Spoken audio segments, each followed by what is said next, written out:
India has the distinction of being the largest democracy in the world, and election is an integral component of the democratic system. Stop. A successful democracy is based on free and fair elections and not on the rigged and manipulated ones. Stop. While politics is the art and practice of dealing with the political power, the election is a process of legitimization of such power. Stop. The Election Commission of India (ECI) is a permanent constitutional body that was established on 25th January, 1950. Stop. The ECI is the guardian of free and fair elections in India. Stop. Post-independence, the elections are held after every 5 years at the state and national levels to choose the representatives of the people and to elect the government. Stop. The Article 326 of the Indian Constitution deals with election to the House of People and to the legislative assemblies of the state. Stop. Over the years, there have been a number of electoral reforms in India. Stop. The voting age was lowered from 21 to 18 years by the amendment to the Constitution 61st Amendment Act, 1988, and this enfranchised a whole new generation of voters. Stop. Under the Representation of People Act, 1951, a new section 13cc was added, which provides that the officers or staff engaged in the preparation, revision and correction of electoral rolls for elections shall be deemed to be on deputation of Election Commission for the period of such employment, and such personnel during that period, be subject to the control, superintendence and discipline of Election Commission. Stop.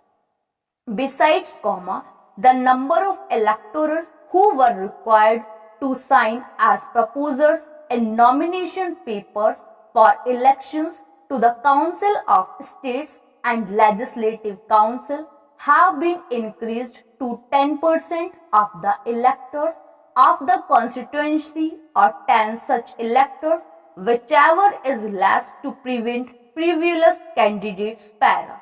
The electronic voting machines (EVM) were used as an experimental basis for the first time in assembly constituencies in states of Madhya Pradesh, Rajasthan and New Delhi for the general elections in November, 1988. Stop.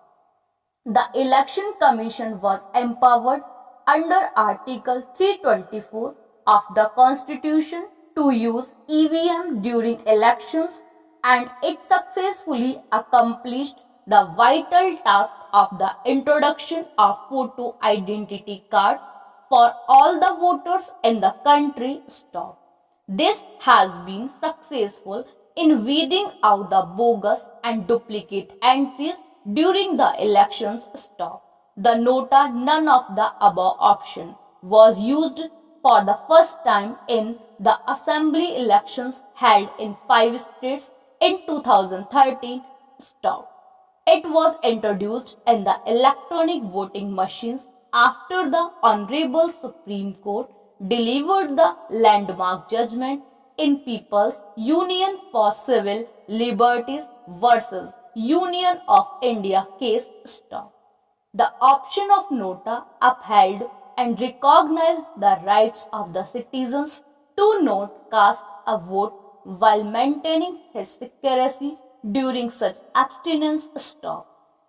The true spirit of democracy lies in giving the citizens power to exercise their rights. Nota replaced the process of filing the Form 17A, which was used in order to cast a negative vote.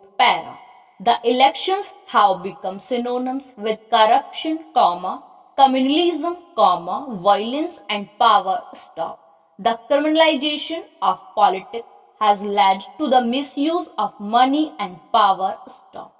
It is tough to expect fair and just decisions when the lawbreakers have become the lawmakers.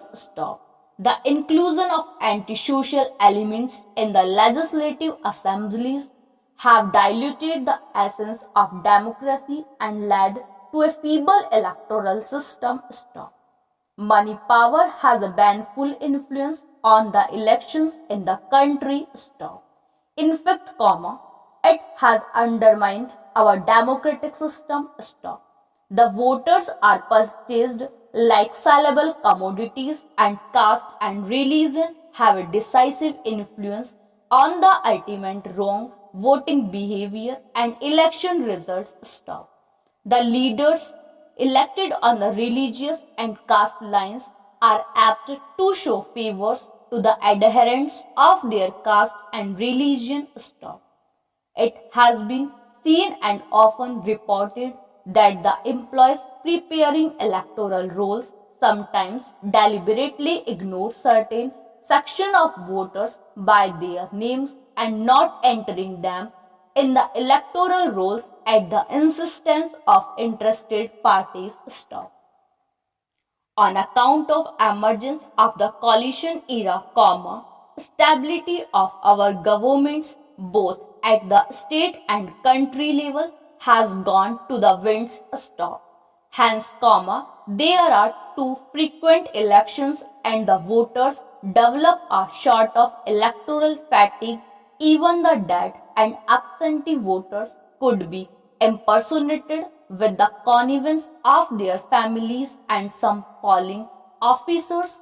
Too many candidates in the fray for elections is said to be the glaring defect of electoral system in India because it spoils the chance of good candidates winning the elections. All these defects of our electoral system induce our political analysts to clamor for electoral reforms so that our democratic edifice attains stability and the representatives elected may render dedicated service to the nation. A number of committees have been appointed to examine the issues and the major challenges affecting the Indian electoral system.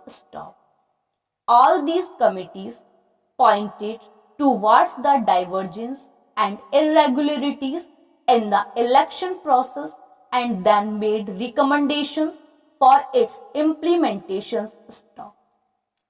Despite several reforms initiated, these issues are still paralyzing the Indian electoral system for decades. The Section 8 of Representation of People Act strongly advocates for the disqualification of candidates with criminal background.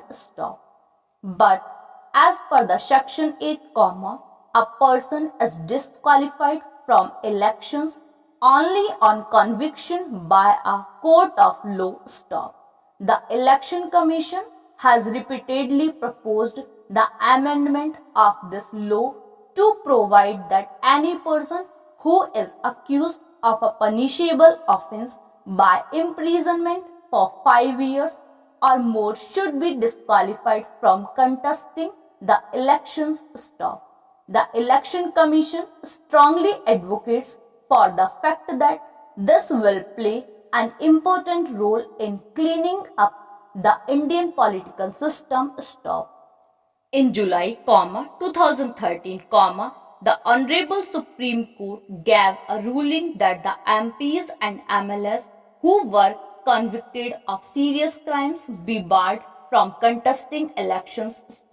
But the implementation of this clause has not been strictly adhered to in the Indian elections. The opponents of this law have been firm on the opinion that a person is presumed to be innocent until he is proved guilty by a court of law. Stop. It is paradoxical that everyone, including the Election Commission, knows that the ceiling of the expenditures fixed for elections is just enough to cover up the small proportion of actual expenses.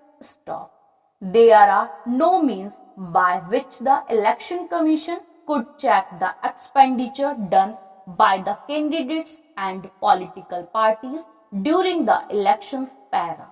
During the election period, the state and central governments embark on the advertisement spree in the guise of providing information to the public. The expenditure incurred on these is recovered from public exchequer.